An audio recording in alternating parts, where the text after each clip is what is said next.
Eh ben, bonjour à tous, donc je suis Eric Ballet, donc je fais partie donc du CI3P, je suis le vice-président donc de l'association François au Petit. Et aujourd'hui, c'est vrai que je voulais vous parler un petit peu donc de tout ce qui était e-accompagnement et surtout de l'accompagnement que l'on fait aussi auprès des CH-CHU justement, donc pour qu'ils mettent en place cette ETP donc en visio, parce que c'est vrai qu'aujourd'hui, ils sont tous en galère, hein, c'est-à-dire qu'ils n'ont plus personne dans leur programme d'éducation thérapeutique. Donc, c'est vrai que nous, en tant qu'association de malades, moi, j'avais déjà un peu travaillé depuis un an sur le projet donc, de e-accompagnement, surtout parce que moi, ça fait 10 ans que je fais de l'éducation thérapeutique et ça fait 10 ans quand même que je m'entends dire, Monsieur Ballet, vous êtes gentil, vous faites ça au CHU de Nice, mais nous, on est à Digne, on aimerait bien bénéficier aussi de l'éducation thérapeutique. Ou alors, Monsieur Ballet, vous êtes gentil, vous faites ça dans l'après-midi, on est malade, mais on travaille. Donc, comment on peut bénéficier de ce genre de choses-là? Donc, c'est vrai que moi, ça m'avait interpellé, donc ça faisait un moment que je voulais trouver donc une solution. Et puis, on était arrivé donc à mettre en place donc ce e-accompagnement donc dès début janvier. Donc, on a mis en place déjà donc de l'accompagnement donc en individuel. Alors, pour vous dire un petit peu comment on a mis en place donc ce e-accompagnement, déjà dans un premier temps, donc je demandais, donc on a un réseau à peu près d'une cinquantaine de patients experts formés à l'éducation thérapeutique au sein de l'association. Et puis, ce que je leur ai demandé, c'est de qui voulait mettre en place déjà donc un atelier. Donc, en fait, ils m'envoyaient donc les consignes de cet atelier et à partir de ces consignes, moi, j'ai essayé de le rendre interactif. C'est-à-dire que j'ai travaillé au début sur un tableau blanc pour que ce soit le plus interactif possible. Quand on est dans un atelier groupe, déjà qu'on n'a pas la partie présentielle où les gens vont bouger, mettre leur post-it. Donc, il faut vraiment rendre ces ateliers interactifs donc, pour les patients. Et une fois que j'avais à peu près travaillé cet atelier, donc on se remettait en contact tous les deux donc pour voir si ça lui convenait. Donc on corrigeait, on annulait des choses si c'était pas bon. Et puis après, une fois que c'était donc validé, on faisait donc un atelier entre patients experts. Ça nous permettait un peu de tester, de voir un petit peu qu'est-ce qui marchait pas. Et ça, c'est important quand même. Alors moi, je rappelle, je suis vraiment un pratico-pratique. Pour moi, c'est déjà de faire pratiquer donc les personnes et après construire. C'est-à-dire qu'on va voir déjà un maximum de choses qui ne marchent pas, et à partir de là, on va construire quelque chose voilà, en fonction des premiers essais, on va dire. Et puis, une fois que cet essai avait été fait donc, entre patients, on a lancé nos ateliers donc, en visio pour les malades. Alors là, je vais partager simplement mon écran. Donc, c'est bon, je l'ai. Alors que je le retrouve. Voilà, c'est ici. Voilà, vous voyez donc voilà, le menu, en fait, avec ces trois petits traits. Vous avez donc accompagnement, pourquoi et boîte à outils. Alors pourquoi je passe vite, c'était simplement pour montrer, donc on a une petite vidéo explicative du e-accompagnement, donc je vais aller assez vite pour qu'on puisse avoir du temps après pour plutôt les questions que vous voulez nous poser. Et après ici, vous avez donc trouvé le maintenant, c'est-à-dire qu'on clique dessus et on va retomber donc sur une carte pour géolocaliser en fait les personnes ressources ou les programmes d'éducation thérapeutique validés donc, dans toute la France. Et là, on est en train de travailler aussi sur des diététiciennes, donc un réseau de diététiciennes que l'on forme nous, parce qu'on a un numéro de formation aussi au sein de l'association, de manière à parler un petit peu tous, on va dire, la même parole sur ces Mickey et l'alimentation. Deuxième chose, après, donc, on a ces boîtes à outils. Donc, en fait, qu'est-ce que j'ai voulu faire aussi après? Une fois qu'on a été donc, opérationnel pour cet individuel, je pensais mettre en place en fait le groupe que l'année prochaine. Donc voilà, c'était de se faire la main un petit peu sur l'individuel pendant une année et puis après de passer donc sur de l'atelier groupe. Et puis, dû donc, au Covid, finalement, c'est vrai que j'avais assisté aussi donc, à un atelier donc, du docteur Fabre là, sur Montpellier. Et puis, je me suis dit, finalement, je pensais que c'était un peu plus compliqué. Et puis, je me suis dit, non, c'est parfaitement faisable. Donc, on s'est lancé donc, à faire donc, de l'atelier de groupe. Et puis, donc, à partir de ces ateliers, ce que je voulais aussi, c'est de pouvoir le rendre simple. Hein, parce que pour les CHU, donc, il y a un manque de temps. Donc, ça veut dire qu'il faut reconstruire aussi tous ces ateliers parce qu'on a travaillé, les CHU travaillaient avec du présentiel. Donc, ils ont des outils, on va dire, matérialisés. Donc, il fallait passer donc, tout en numérique. Donc, c'est vrai que pour cela, j'ai voulu donc au départ travailler sur un tableau blanc, mais il fallait aussi ouvrir en fait, comment dire, un compte avec un tableau blanc. Bon, vous en trouvez des gratuits, mais il faut trouver le compte, il faut pouvoir accéder. On sait que dans les CHU, il y a des protections, que voilà, il y a pas mal de choses qui marchent plus ou moins. Donc, ce que j'ai fait, c'est que j'ai tout transformé donc en atelier donc sur PowerPoint. Et quand vous cliquez donc dans le menu et vous allez arriver donc dans la boîte à outils, on a référencé maintenant donc tous les ateliers en présentiel, c'est-à-dire qu'on a une base, si vous voulez, donc d'ateliers. Alors pourquoi aussi je fais ça? C'est parce que souvent, moi quand je tourne un petit peu dans tous les CHU, souvent on fait de l'information et pas d'éducation thérapeutique. Et là, ça me permet vraiment de pouvoir voilà, avoir donc des ateliers qui sont vraiment de l'éducation thérapeutique. Alors bien sûr, il faut se le mettre donc à sa sauce, comme je dis. C'est pas, on ne prend pas l'atelier comme ça et puis on le fait le lendemain.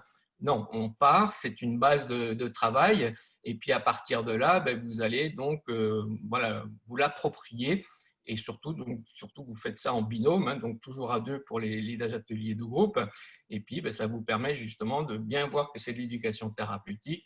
Donc ça, c'est pour tout ce qui est présentiel. Après, vous allez le retrouver aussi donc, pour toute la partie donc, en visio. Donc comme je vous l'ai dit, donc là, on est plus sur, quand on va donc cliquer par exemple sur connaître ma maladie, on va cliquer donc sur explique-moi. Donc là, on va retrouver en fait deux choses.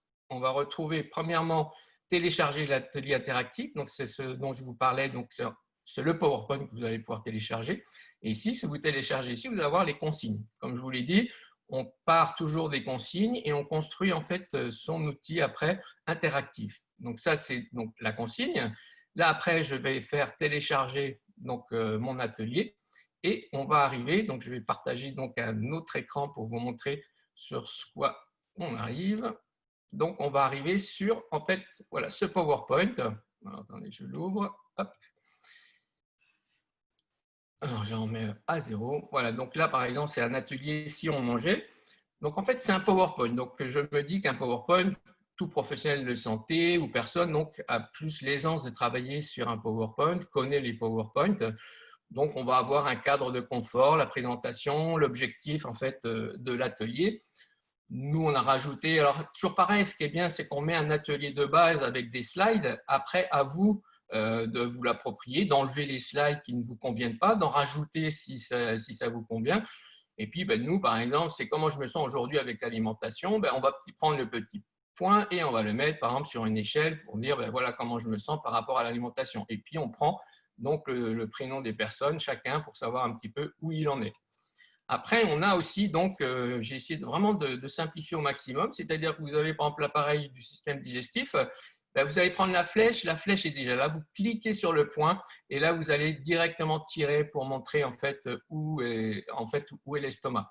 Tout ça, en fait, bien sûr, en atelier, c'est pas vous qui allez donc lui dire, mais c'est les patients, vous allez leur dire, ben voilà, le point orange pour vous, vous savez un peu quel est cet organe, et puis ben, vous allez tirer à chaque fois donc chaque flèche en fait, pour dire quel est l'organe. Après, vous avez aussi donc, un petit film, ça c'est un petit film sur la digestion que l'on a fait en vidéo animé, je trouve qu'il est assez imagé et très sympa, donc, où on retient bien les choses et qui montre vraiment la digestion, en quoi ça consiste. Après, vous avez des tests de connaissances, donc ça c'est des questions qu'on va poser donc, au groupe et puis on réagit en fait voilà, sur les différentes questions qui sont posées. On enlève la petite slide ici pour avoir la réponse si vous avez besoin. Hein, j'ai vraiment simplifié donc, au maximum. Vous avez donc aussi ben voilà, des rappels hein, sur un mode de vie plus équilibré, commencer donc avec voilà, les 5 fruits et légumes. Vous avez les fiches techniques qu'on peut justement mettre en avant pour que si jamais ils ont des problèmes, qu'ils aillent télécharger. Toujours pareil, la bonne information validée en fait par les médecins. Un rappel sur Mickey Connect, qui est la plateforme d'information validée aussi, où ils pourront retrouver un petit peu tout. On met la slide donc, de notre association et puis ben, prochain atelier pour ceux qui veulent suivre donc, le prochain atelier. Voilà en gros donc, le fonctionnement de ces ateliers. Et j'en profite justement quand on forme donc les CH-CHU donc à ce système, de faire un petit peu pareil. Je leur dis, ben, qu'est-ce que vous voulez mettre en place comme atelier? Donc, ils m'envoient leurs consignes, je travaille sur l'interactivité, on se met donc d'accord tous les deux aussi. Une fois que c'est ça, ben, on teste et puis on voit donc si c'est bon. Alors en fait, ce que j'adore aussi, c'est de pouvoir justement à travers ça, parce qu'on leur met on va dire à disposition une plateforme donc de e-accompagnement, donc à savoir que Wikiconnect c'est une plateforme donc agréée CNIL avec protection de données. Donc on a une messagerie aussi protégée, donc il n'y a aucun souci donc pour tout ce qui est partage aussi donc d'informations. Et puis ben, c'est sûr que là je vais en profiter justement mais quand on conçoit en même temps les ateliers avec eux, puisqu'ils vont m'envoyer les consignes, moi, ça leur permet de leur rappeler aussi, attention, là, vous êtes plus sur de l'information, il faut qu'on arrive vraiment à faire donc, de l'éducation thérapeutique. Le but aussi, ben, c'est de leur dire oui, alors c'est une espèce de petite convention, on va dire morale, en leur disant, ben, voilà, donc on vous met à disposition en fait, voilà, tout ce qui est visio et tout ça, mais en contrepartie, ce qu'on vous demande, ben, c'est de mettre, par exemple, la slide donc, de l'association pour rappeler qu'il y a une association de malades. Alors, des fois, ils ne le font pas parce qu'ils ne veulent pas, mais des fois, ils l'oublient parce qu'effectivement, dans une séance, ben, ça va vite et puis on ne pense pas non plus à tout. Ben, là, c'est déjà donc mis dans le PowerPoint de manière voilà, à ce qu'ils sachent qu'en fait, qu'il y a une association de malades. Et puis, bien sûr, j'en profite pour qu'on puisse intégrer, bien sûr, les patients experts, enfin, les patients intervenants en éducation thérapeutique, ben, dès qu'on en a un, qu'on puisse l'intégrer. C'est vrai que ça a été toujours un petit peu plus difficile quand c'est du présentiel parce qu'on n'a pas des patients experts partout, mais là, comme on travaille en visio, c'est plus facile de trouver peut-être un patient qui soit disponible au créneau horaire donc voulu. Voilà. Après, c'est vrai, ce que je voulais montrer aussi, c'est là où on insiste sur pas mal de choses. Alors, je vais repasser sur hop, partage d'écran. Alors, hop. Vous montrer aussi, c'est des petites choses toutes bêtes, mais qu'on a essayé de penser pour que justement simplifier le travail de tout le monde, parce que je vous dis, nous, on a un petit peu essuyé les plâtres. Hein. Au départ, on avait commencé par exemple par une dizaine de personnes dans les ateliers, on s'est rendu compte que c'est trop. On pense que 6, 8 maximum, eh ben, c'est le nombre convenable, on va dire. Pareil, sur du présentiel, on travaillait beaucoup sur des ateliers de 2 heures. Ben, on se rend compte qu'en visio, c'est plutôt 1h15 maxi. Hein, ça demande beaucoup plus de concentration. Donc, on s'est dit que peut-être c'est quand même plus sympa donc, de faire des petits ateliers. Donc, on va diminuer bien sûr le contenu, mais ce n'est pas grave. Ça nous permet de refaire donc, derrière. On a par exemple aussi, pour vous montrer, là je viens de finir de la réaliser, donc je vous la montre, mais c'est des petites choses aussi qui vont faire gagner du temps. C'est-à-dire quand le malade se branche 10 minutes, vous verrez, on a fait aussi une petite invitation pour qu'ils se connectent 10 minutes avant, parce qu'on sait qu'on perd toujours 10 minutes à un quart d'heure. Et on fait défiler, par exemple, cette petite vidéo.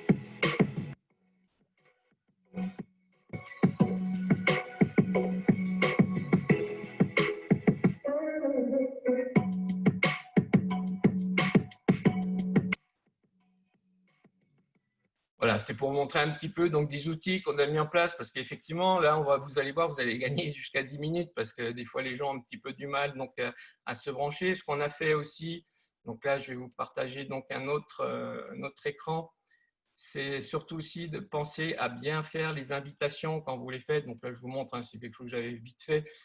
Voilà, sur une petite newsletter, vous mettez l'atelier donc Mickey, mieux vivre, la date pour participer, le jour de l'atelier. Donc, plus vous en marquez, donc mieux c'est pour qu'ils prennent déjà conscience. Donc, ça, nous, on l'envoie 10-15 jours avant et on va le renvoyer donc le jour même. Hein, parce qu'on s'est aperçu que, effectivement, le malade, des fois, il oublie. Vous savez que moi, c'est pareil, hein, quand je reçois le SMS comme quoi j'ai rendez-vous chez le spécialiste la veille, c'est toujours super parce que ça fait un petit rappel, même voir le jour même. Et puis surtout de marquer, on a mis aussi dans le texte, si vous ne pouvez pas venir, annulez. Parce qu'on s'est aperçu qu'au départ, on ne le mettait pas. Et les gens, finalement, ne venaient pas, ils bloquaient la place donc, de personnes. Donc, en le marquant en amont et qu'ils le voient une fois, qu'ils le voient deux fois, ben, on a vu qu'en fait, les gens rappelaient bien pour annuler, ce qui libérait en fait la place donc, pour d'autres participants. Et je voulais vous montrer aussi, pour finir, donc surtout des… alors, attendez, où je suis… Non, je l'ai perdu. Non, il est là. Hop. Après, là, en fait, ce que je vous ai montré, c'est vraiment l'accompagnement des CH, CHU, cliniques, pour vraiment monter des ateliers de e-accompagnement, en mettant, bien sûr, comme je vous l'ai mis, des ateliers, on va dire, pré-construits. Mais bien sûr, il y a la possibilité de construire en fait ces ateliers. Donc après, ben, on peut aussi, moi je me rends disponible, je l'ai dit la dernière fois parce que j'ai fait une réunion justement donc avec une dizaine de CHU pour leur montrer. Donc j'ai vu aussi qu'il y en avait avec des soucis avec PowerPoint. Donc moi je suis prêt à faire une petite formation parce que c'est vraiment hyper simple justement pour les aider donc à construire leur atelier. Et là j'ai essayé pareil, dans les outils, que ce soit le plus simple possible. C'est-à-dire, on clique par exemple sur carte émotion. Donc, on a repris les cartes émotion donc de la comète, pardon, du Crespaka. Et là, vous allez pouvoir télécharger les images. C'est-à-dire que je les ai détourées une par une, de manière à ce que, ben voilà, vous avez ici donc, toutes les images donc, que vous voulez sélectionner par rapport à l'atelier que vous voulez monter. Vous n'avez plus qu'à faire un clic droit en fait, sur l'image et vous faites télécharger. Et ce qui va vous permettre après de l'inclure un petit peu dans le PowerPoint dont vous avez besoin. Donc, on a fait ça, donc pareil pour les cartes de situation du quotidien, par exemple. Donc, ça, c'est des choses qu'on utilise assez fréquemment aussi, voilà, pour voir un petit peu les situations dans lesquelles se retrouve le malade. Donc, on part d'images où ils vont les sélectionner, donc là où ils ont un problème. Enfin, voilà, il y a plein de choses donc, que l'on peut faire. Vous allez retrouver aussi donc, tout ce qui est donc, photolangage. On a mis plusieurs photolangages. Donc, après, il suffit de télécharger celui que l'on veut. Celui-ci vous intéresse, et bien, vous allez le télécharger et vous allez pouvoir récupérer en fait les images dont vous avez besoin, donc toutes ou une certaine partie. C'est à vous de voir après lesquelles vous voulez donc utiliser. Voilà, de manière vraiment à rendre autonome donc chaque intervenant. On a même jusqu'à mettre un jeu de loi qu'on a mis en place aussi. Vous avez les règles du jeu, vous avez le plateau et vous pouvez donc animer donc voilà ce genre d'atelier. Donc voilà, donc après c'est tout simple, hein, c'est vous allez sur contact, vous cliquez sur contact, vous allez chercher en fait le pseudo donc, de votre malade, vous faites écrire et là vous lancez après votre visioconférence, vous cliquez sur la petite caméra et c'est parti. Vous pouvez faire donc votre séance donc, de e-accompagnement ou d'éducation thérapeutique. Voilà, je vais laisser surtout le temps de questions-réponses donc voilà, sur l'accompagnement en tout cas des CH, CHU ou tout autre organisme en fait, qui a envie de se lancer dans le e-accompagnement.